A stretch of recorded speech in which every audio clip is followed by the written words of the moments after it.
didn't find the dive too terribly difficult. Hello, Grace. I followed your bearings on a dive in the Black Lake. Oh, how incredible! Did you find the astrolabe?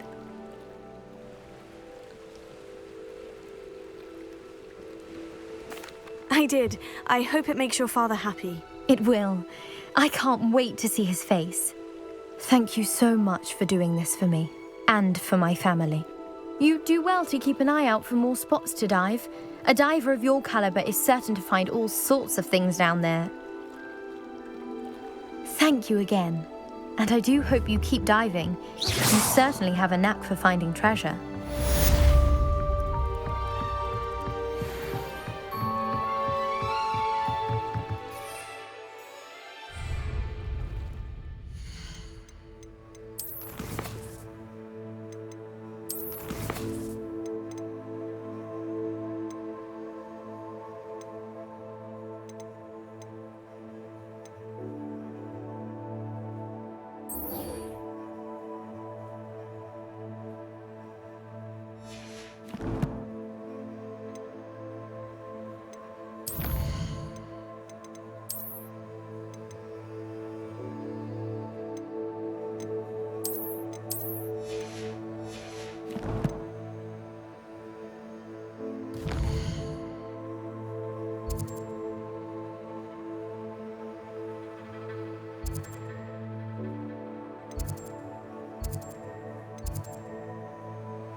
What are you up to now?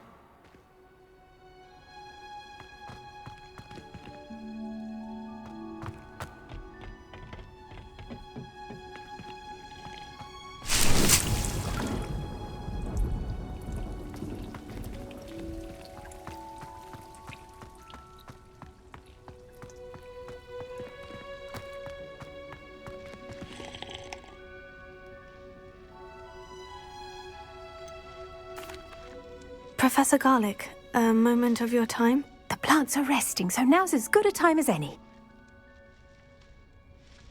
I was wondering, what made you want to teach herbology? How lovely of you to ask. I've always had an affinity for greenery, so this situation is a bit of a dream come true. After graduation, I was thrilled to be asked to step in for my old herbology professor. He'd had a slight accident, you see. Oh dear. A shame for him, but it worked out well for you. Well, he never cared, really cared for the plants, and they could sense it. Oh, you'd be surprised how perceptive a plant can be. At any rate, the trouble began one day when he cut into a wigan tree. Unfortunately for him, its leaves were hiding a bowtruckle. You may recall the marvellous creatures that resemble a twig. The little beast gouged the professor's eyes quite fiercely, but terrifying, I'd imagine. Likely for the professor, too. And that's when you took over as the herbology professor? Well, not quite. After 3 weeks at St. Mungo's, my predecessor regained a tiny bit of his eyesight. He insisted on returning to the greenhouse. Within a week, he claims by accident, kicked a Chinese chomping cabbage, so it was back to St. Mungo's for him.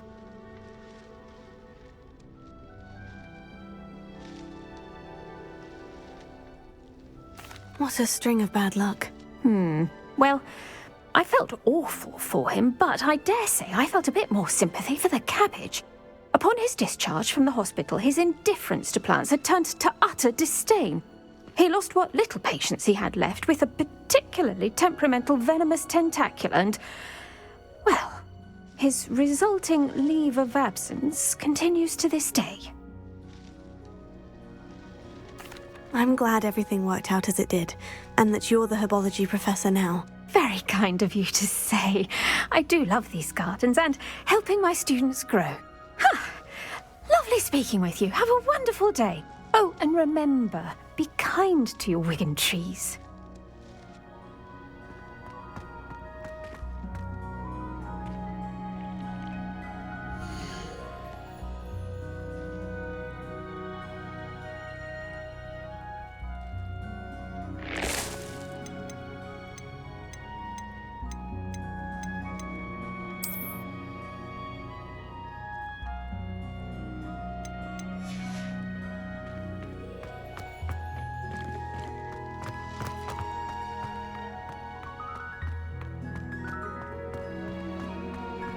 Revelio.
Sometimes it seems all roads lead to Hogsmeade.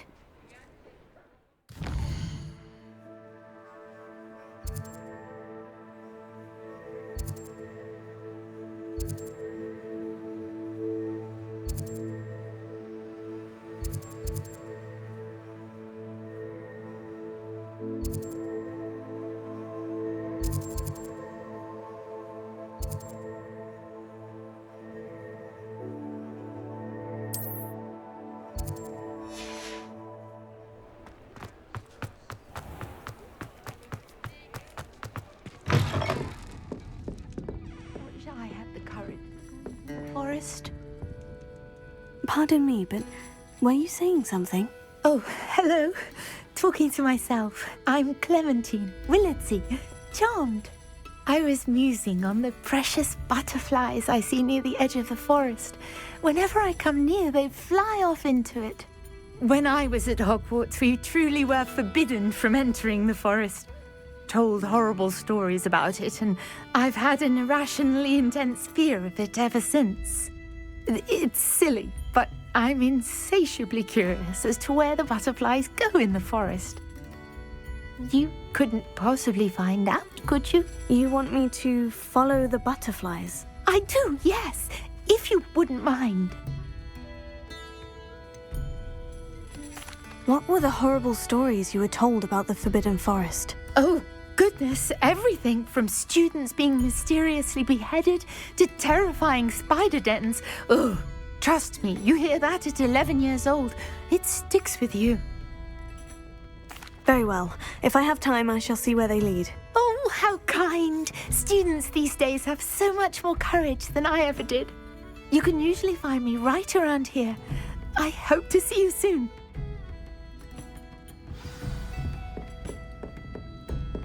Don't forget, the butterflies always seem to be on the fringes of the Forbidden Forest. Good luck.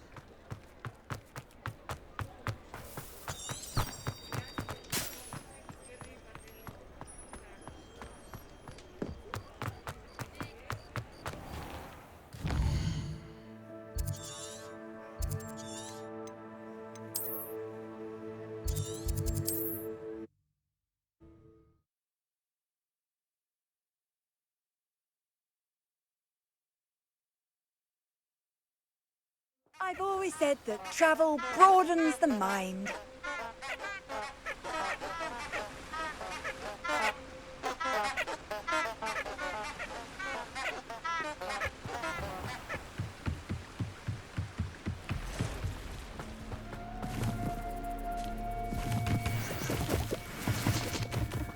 Revelio.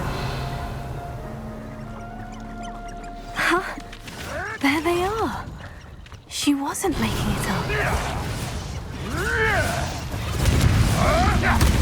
Well, we've come this far. Miss Willardsey might get an answer about these butterflies. Lumos.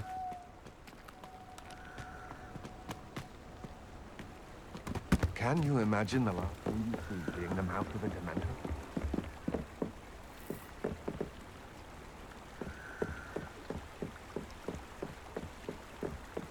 I know somebody just got out of Azkaban. Changed man he was.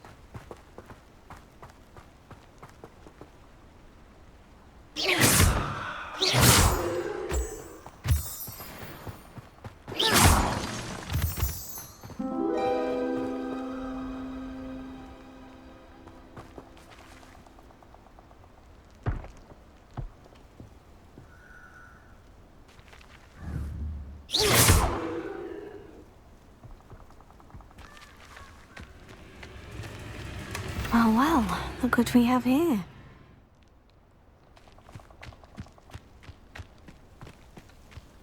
Confringo!